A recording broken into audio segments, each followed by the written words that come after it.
അയാളെ രാവിലെ വിളിച്ചുകൊണ്ട് പോയി അതേപോലെ തന്നെ തിരിച്ചു കൊണ്ടാക്കണു. അയാൾ എൻ്റെ അമ്മനെ എങ്ങനെയാണോ ചെയ്ത വീട്ടിൻ്റെ ഉള്ളിൽ എങ്ങനെയാണോ ഇരുന്നത് അതേപോലെ തന്നെയാണ് ഇപ്പോഴും ഇരിക്കുന്നത്. അതൊന്നും പറഞ്ഞിട്ട് ഈ പോലീസുകാർക്കൊന്നും മനസ്സിലാവാത്തത്. അവിടെയല്ലേ ഞാനും എൻ്റെ അച്ഛനും കൂടി വന്നത്. ഈ നിലവിളി മനുഷ്യനായി ജനിച്ച ആരിലും നൊമ്പരം ഉളവാക്കും. എന്നാൽ ഇതൊന്നും നമ്മുടെ പോലീസ് സേനയ്ക്ക് പുത്തിരിയല്ല. അവർ ഇതുപോലെ എത്രയോ നിലവിളികൾ കേട്ടുകൊണ്ടിരിക്കുന്നു. ഇനി കേൾക്കാനുണ്ട്. സമാധാനമായി ജനങ്ങൾ ജീവിച്ച കേരളം ഇന്ന് ക്രിമിനലുകളുടെ കേന്ദ്രമായി മാറിയിരിക്കുന്നു. ക്രിമിനലുകൾ തങ്ങളുടെ ആളാണെന്ന് പറയുന്നത് അഭിമാനമെന്ന് കരുതുന്ന കുറേ രാഷ്ട്രീയ പാർട്ടികളും നേതാക്കളും അനുഭവിക്കുക അല്ലാതെ മറ്റു മാർഗമില്ല. കേരള പോലീസിനെ രാഷ്ട്രീയവൽക്കരിച്ചതിൻ്റെ ദുരന്തങ്ങളാണ് നമ്മൾ കാണുന്നത്.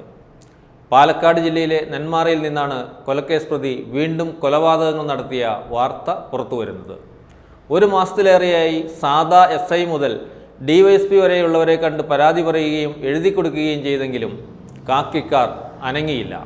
അവർക്കിപ്പോൾ അങ്ങനെയേ പറ്റൂ. കാരണം ഒരു ക്രൈം ഉണ്ടായാൽ ഏത് രീതിയിൽ അന്വേഷിക്കണമെന്ന് ഭരിക്കുന്ന പാർട്ടിയുടെ പ്രാദേശിക മുതൽ ജില്ല വരെയുള്ള നേതാക്കളുടെ അഭിപ്രായം ചോദിച്ച ശേഷമേ പോലീസിന് നടപടി തുടങ്ങാനാവൂ. ഇല്ലെങ്കിൽ തൊപ്പി കാണില്ല.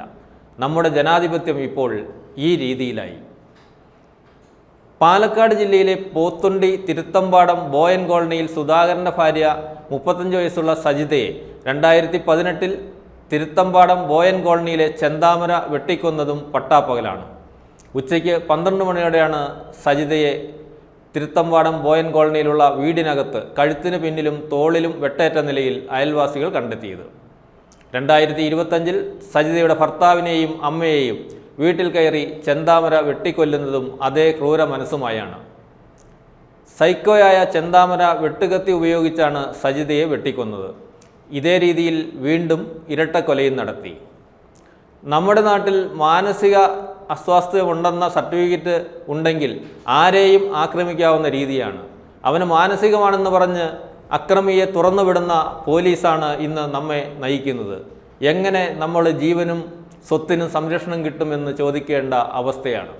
സജിതയടക്കം 3 പേരെ കൊല്ലുമെന്ന് 2019 ചെന്താമര പറഞ്ഞിരുന്നു.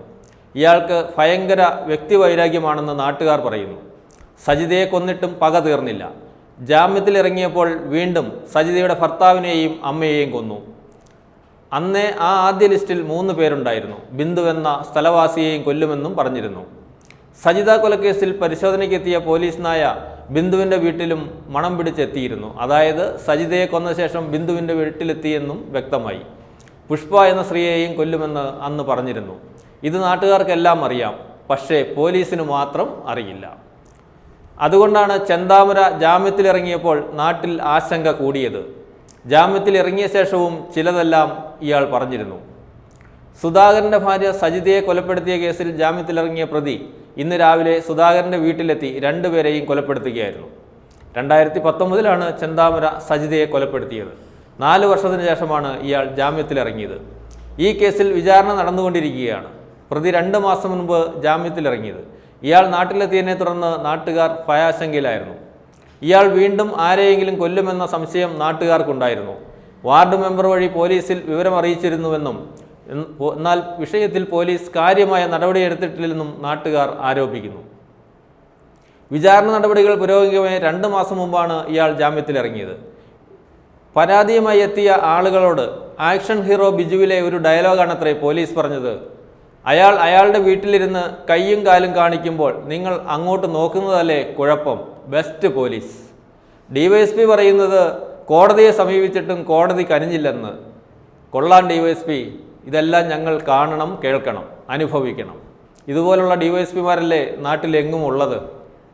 ഭരിക്കുന്നവരെ ഭയന്ന് കാക്കി പണയം വെച്ച കേരള പോലീസിന് ഇനി നട്ടലുള്ള പോലീസ് എന്ന വിശേഷണം തിരിച്ചു കിട്ടുമോ? കാത്തിരിക്കാം. സാധാരണക്കാരായ ആളുകളെ ഭയപ്പെടുത്താനും കള്ളക്കേസുകളിൽ കൊടുക്കാനും ഇവർക്ക് അമിത താല്പര്യമാണ്.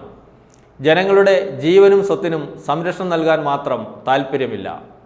എല്ലാത്തിലും ഒന്നാമത് എന്ന് പറയുന്ന ഭരണാധികാരികൾ ഇതൊന്നും അറിയുന്നില്ലേ? രാജാവ് നഗ്നനാണെന്ന് കുട്ടി വിളിച്ചു പറയാത്തതാണോ നാടിന് ഈ ഗതി വരുവാൻ കാരണം?